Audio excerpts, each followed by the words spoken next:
She's office furniture. Been here forever. Nobody notices her. The words came from behind me at the company lunch, loud enough for everyone within 10 feet to hear. I knew the voice without turning around. The boss's son, 19 years old, 6 months into his first position here, already talking like he built this place with his own hands. His friends laughed. That kind of laughter that makes you feel smaller even when you're trying not to care.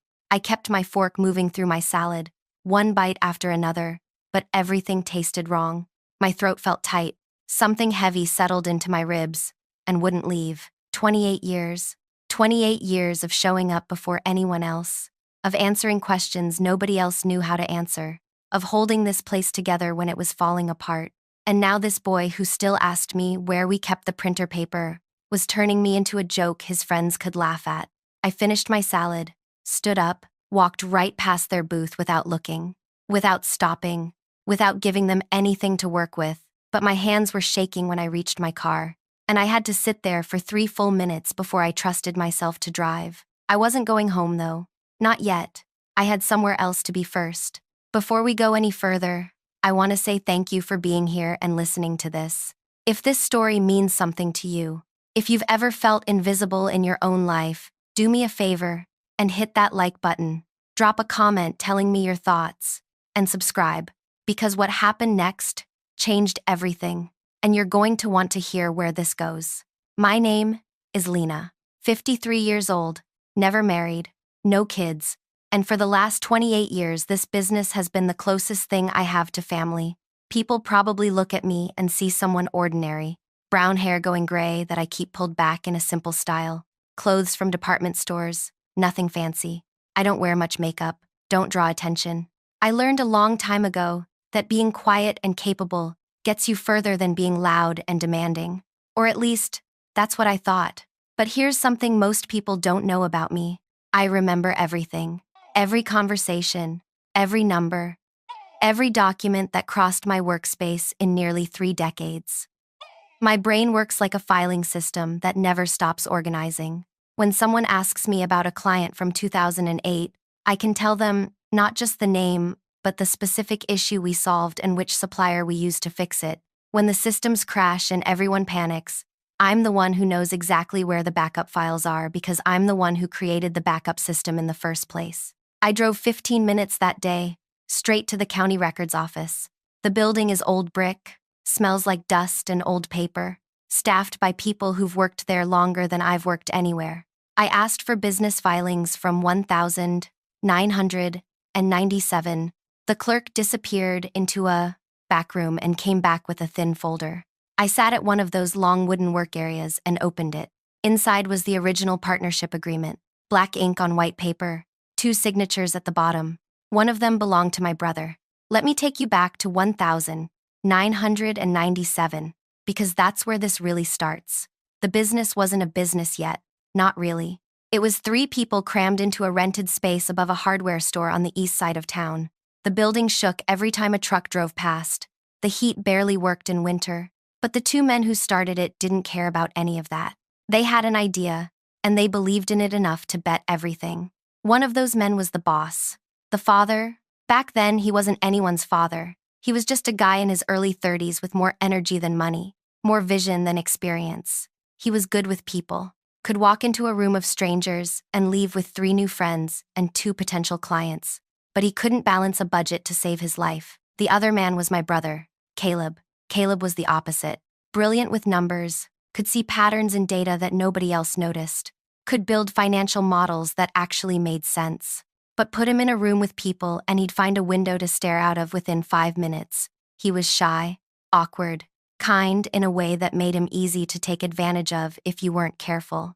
They met in college, became best friends, stayed close after graduation. When the boss came up with his idea, he needed capital. Caleb had inherited some money when our parents passed. Not a fortune, but enough. They shook hands, filed the paperwork, and became equal partners, 50-50 split, everything down the middle. I came on board as Caleb's assistant.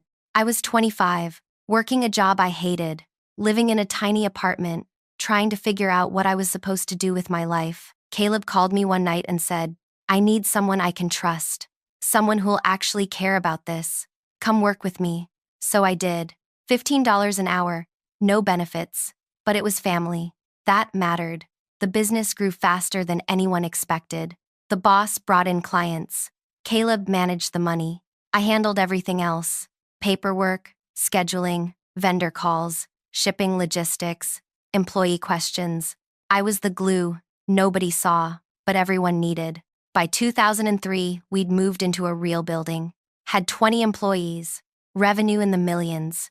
Caleb and the boss started talking about expansion, about hiring managers, about building something that could last.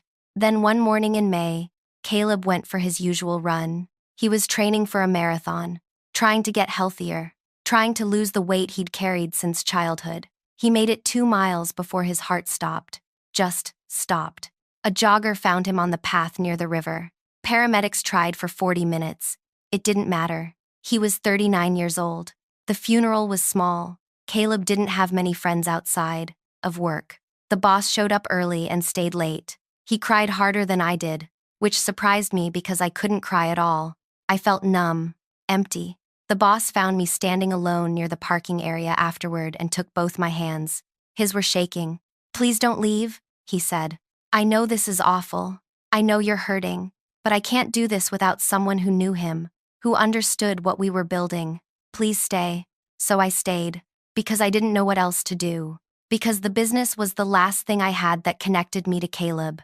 Because the boss seemed genuinely lost without my brother, and I thought maybe helping him through it would help me through it too. The months after Caleb died blur together. I worked 12-hour days, took on responsibilities nobody asked me to take on, kept systems running. The boss threw himself into the work too, I think for the same reasons I did. We didn't talk about the partnership paperwork. We didn't talk about what happened to Caleb's 50%. It just sat there, filed away at the county office, and neither of us brought it up. 2 years later, the boss got married, a woman he met through a client. She was nice, normal.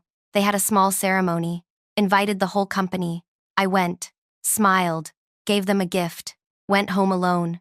In 2006, their son was born. The boss brought him into the office, sometimes when he was little. A loud kid, always running, always knocking things over, always demanding attention. Everyone thought he was adorable. I mostly just tried to keep him from breaking anything important. As the boy grew up, the business kept growing. We hit 50 employees, then 100, opened a second location. The boss bought a big house in the suburbs, started driving expensive cars, started talking differently, acting differently. The man who used to eat lunch in the break room with everyone else started eating in his private office with the door shut. His son grew up believing he was royalty.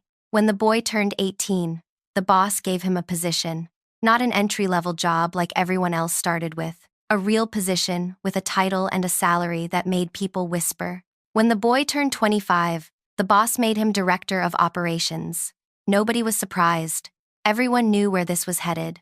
The son was being groomed to take over, to inherit an empire his father built. Except his father didn't build it alone. His father had a partner whose share never got resolved. A partner whose sister still showed up every single day and made sure everything worked the way it was supposed to. But nobody remembered that. Nobody thought about it. I was just Lena. Just the woman who'd been here forever. Part of the walls, part of the furniture. The son walked around like he owned gravity itself. In meetings, he talked over people twice his age with 10 times his experience. He sent messages at 2 in the morning and got annoyed when people didn't respond immediately. 3 months before the furniture comment, I watched him explain to a new hire, "She's been here since dinosaurs roamed. Just ignore her. She doesn't do anything important." I was standing 6 feet away. He knew I could hear him. Last week, we had a major buyer coming to tour the facility.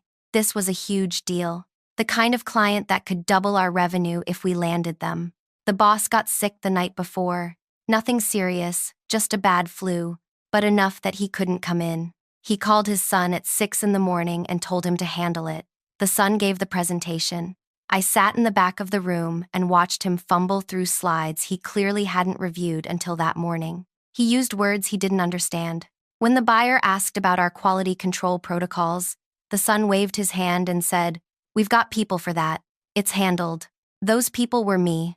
I built that entire system in 2004 after we had a batch of defective products nearly cost us our three biggest clients.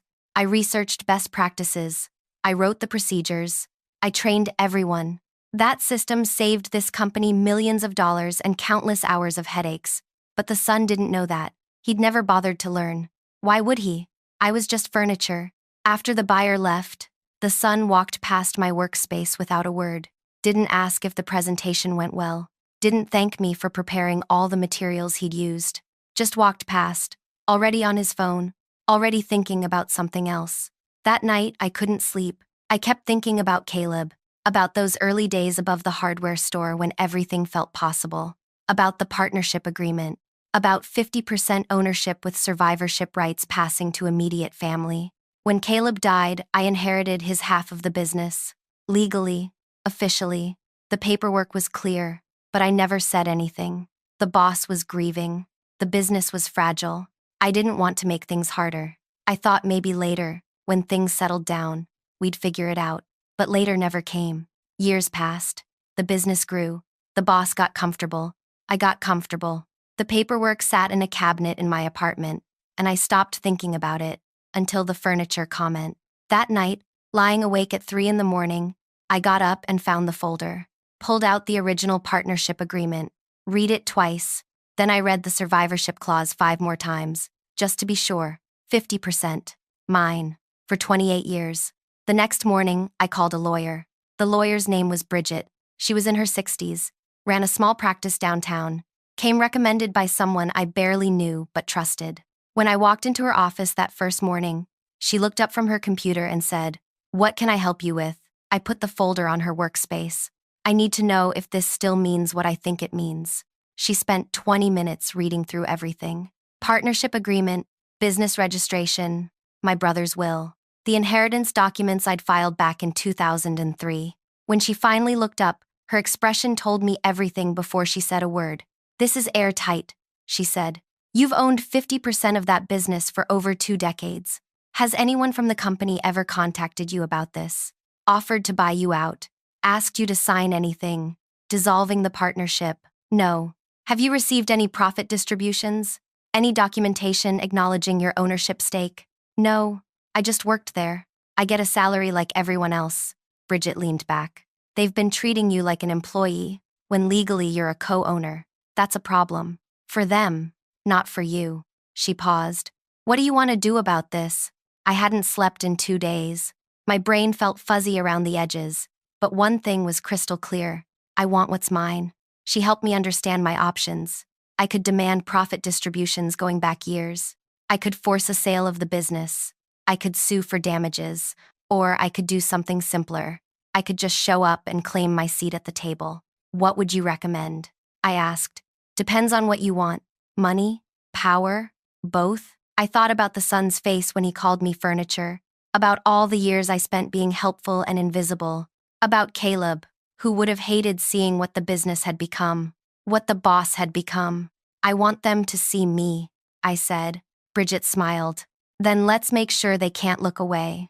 We spent the next 3 weeks building the case. Bridget contacted the boss's personal lawyer, sent over copies of all the documentation, requested an emergency meeting. The boss's lawyer called her back within 2 hours, voice tight with panic.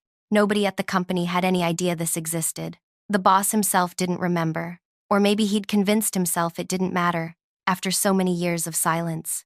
Bridget also had the business appraised. She hired a firm that specialized in private company valuations. They spent a week going through financials, assets, client contracts, projected growth. When the report came back, the number made my hands shake. My half was worth $8.3 million. $8.3 million. I'd been showing up every day for 28 years, earning $52,000 annually, while sitting on a fortune nobody acknowledged. The meeting was set for a Thursday morning. Just me, Bridget, the boss, and his lawyer. The son wasn't invited, which the boss probably thought was a kindness, protecting his boy from the messy business details. I barely slept the night before, kept rehearsing what I'd say, how I'd act, but when I walked into that meeting room, all my planned words disappeared. The boss looked older than I'd ever seen him. His lawyer looked like he'd rather be anywhere else. Lena, the boss started, but Bridget cut him off. Let's keep this professional. My client has documentation proving she owns 50% of your business. This ownership has been valid since 2003 when she inherited it from her brother, your original partner. You failed to acknowledge this ownership, failed to provide profit distributions, failed to include her in any major business decisions. We're here to remedy that. The boss's lawyer shuffled papers. Our position is that the extended silence on this matter constitutes abandonment of. It doesn't, Bridget said flatly. Ownership doesn't expire because someone chooses not to exercise their rights immediately. Your client benefited from my client's silence for over 20 years. That ends now. I watched the boss's face. He wasn't angry. He looked sad, tired. Lena, I'm sorry. I should have handled this when Caleb died. Everything was chaos. And then time passed, and I convinced myself it was fine. That you were fine. I was fine, I said quietly. I was helpful. I was invisible. And you let me stay that way because it was convenient. What do you want? Bridget answered for me. Fair market value for her 50% stake, $8.3 million. Or, alternatively, full recognition as managing partner with equal decision-making authority and profit sharing moving forward. The room went silent. The boss's lawyer whispered something to him. The boss shook his head, whispered back. They went back and forth for a full minute while Bridget and I sat there, waiting. Finally, the boss looked at me directly. I can't pay you $8 million. The business doesn't have that kind of liquid capital. I'd have to take massive loans, sell assets, maybe sell the whole thing to a corporate buyer just to cash you out. I know, I said. So what are you really asking for? I'm asking to be seen, to be heard. To have a voice in something I've been part of building since before your son was born. I'm asking for what was always mine. His lawyer started to say something, but the boss held up his hand. Give us a minute. The lawyer looked confused, but stood and left the room. Bridget looked at me. I nodded. She left too. Just me and the boss. 28 years of history sitting between us like a weight neither of us wanted to carry. Your son called me office furniture, I said. In front of a dozen people. Laughed about how nobody notices me. The boss closed his eyes. I didn't know. You raised him to think that way. You let him grow up believing he's the center of everything, that people like me don't matter. And maybe part of that is my fault too, because I never demanded you see me differently. I just kept being useful and hoping that would be enough. It was enough. You've been invaluable. Invaluable, but invisible. There's a difference. He opened his eyes. They were wet. What do I do now? You decide what matters more. Protecting your son's feelings, or doing what's right. The lawyers came back in. We talked for another hour. The boss couldn't afford to buy me out, couldn't risk me selling to someone else who might tear apart everything he'd built. So we made a deal. New partnership agreements. I became active managing partner, full profit sharing, equal say in all major decisions. My name on everything official. A real seat, not just a chair in the background. Bridged drew up the papers. We signed them that afternoon. The boss said he'd tell his son that evening. I said no. I wanted to tell him myself. The boss didn't like that, but he agreed. The next morning I arrived at my usual time. The son came in 20 minutes later, coffee in one hand, phone in the other, talking loud about some party he'd gone to the night before. He walked right past me without looking. At 10 o'clock, the boss called him into the main office. I waited 5 minutes, then followed, stood in the doorway. The boss saw me and gestured for me to come in. The son was sitting down, relaxed, probably thinking this was about his upcoming promotion. When I walked in, he barely glanced at me. Why is she here? He asked his father. The boss slid a document toward him. Read this. The son picked it up, started reading. I watched his expression change. Confusion first, then disbelief, then something like panic. What is this? Partnership agreement, I said. Between your father and me. 50-50 split, effective immediately. He looked at his father. This is a joke. It's not, the boss said. Lena's brother was my original partner. When he died, she inherited his share. That's been legally valid for over 20 years. I should have handled it properly back then. I didn't. Now we're correcting that. So what? She just shows up with some old paper and you give her half the company? Half of everything you built? Everything we built, I corrected. Your father had a partner. That partner had a sister who kept this place running through every crisis for nearly 3 decades. That sister is me. And yes, I showed up with old paper. Old legal paper that's been filed with the county since 1997. The son stood up. His face was red. This is garbage. You can't just— I can, I said calmly. The lawyer confirmed everything yesterday. Your father's lawyer too. It's done. He turned on the boss. Dad, come on. This is insane. She's nobody. She just sits there and— She's your business partner now, the boss said, and his voice had an edge I'd never heard before. You will treat her accordingly. Do you understand? The son stared at him, then at me. He looked like someone had pulled the ground out from under his feet. What does this mean? He asked quietly. It means I have equal say in company decisions going forward, I said. It means I attend every board meeting. It means when we make plans about the future of this business, my voice matters as much as your father's. It means I'm not furniture. He stood there for a long moment, not speaking. Then he walked out, without another word. For the next 2 weeks, the son barely spoke to anyone. He came in late, left early, spent most of his time in his office with the door shut. Other employees noticed, started asking questions. The boss called a company meeting and explained that there had been some ownership clarification, that I was now officially a managing partner, that nothing else would change. People congratulated me. Some seemed genuinely happy. Others looked confused. A few looked resentful, probably wondering why I'd kept quiet all these years. The son didn't attend the meeting. 3 weeks after everything changed, we had our first major decision to make as partners. A supplier we'd worked with for years wanted to renegotiate their contract. The son had been handling that relationship. He wanted to accept their terms without pushback. I looked at the numbers and saw we were being overcharged by nearly 30% compared to market rates. In the meeting, the son presented his recommendation. The boss started to nod along. I spoke up. We're overpaying. I ran comparisons with 4 other suppliers. We can get the same quality for significantly less. The son's jaw tightened. Those other suppliers don't have our history. Relationships matter. So does not wasting money, I said. I pulled out the data I'd compiled. 6 years of performance metrics, cost analyses, quality reports, everything laid out clean and clear. The boss studied the information, looked at his son, looked at me. Lena's right. We renegotiate, or we switch suppliers. The son left the meeting without speaking. 4 weeks later, the boss announced his retirement timeline. Not immediate, but starting in 6 months. Gradual transition over 2 years. And instead of handing everything to his son like everyone expected, he outlined a co-management structure. The son and I would run the company together. Equal authority, equal responsibility. The son's face went white when the boss explained this to the senior staff, but he didn't argue. Couldn't argue. Because legally, I had as much right to lead this company as anyone. After the announcement, the son found me near my workspace. He stood there for a minute, hands in his pockets, looking uncomfortable. I didn't know, he finally said. About your brother, about any of it. I know. Why didn't you ever say anything? Because I didn't think I needed to.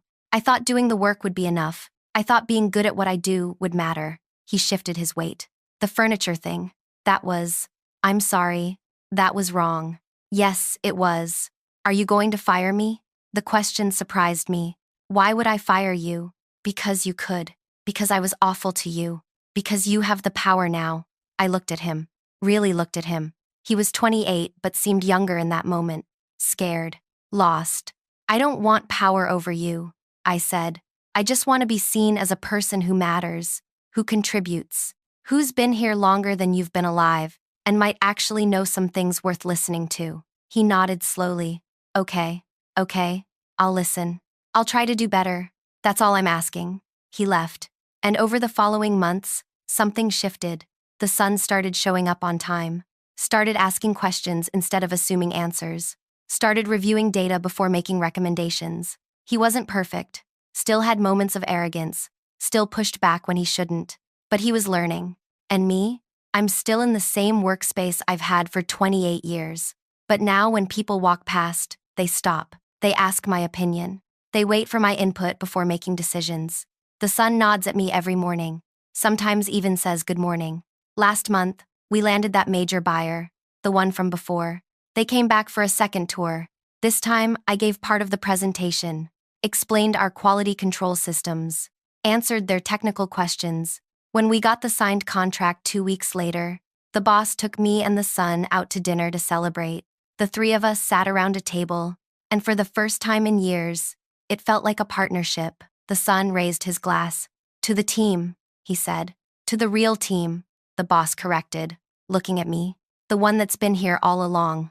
I'm not going to pretend everything is perfect now. The son still has growing up to do. The boss still has habits that frustrate me. But things are different. Better. I'm not invisible anymore. I'm not furniture. Sometimes people ask me why I waited so long, why I didn't claim my ownership years ago. The truth is, I don't really know. Maybe I was scared. Maybe I thought staying quiet was safer than demanding what was mine. Maybe I needed someone to call me furniture before I remembered I was worth more than that.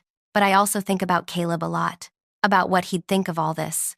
And I believe he'd be proud, not because I humiliated anyone or destroyed anything, but because I finally stood up and said, 'I'm here, I matter, notice me.' The best part? I didn't have to burn anything down to make them see me. I just had to show them what was there all along. Truth doesn't need drama, it just needs light. Thank you for sticking with me through this whole story.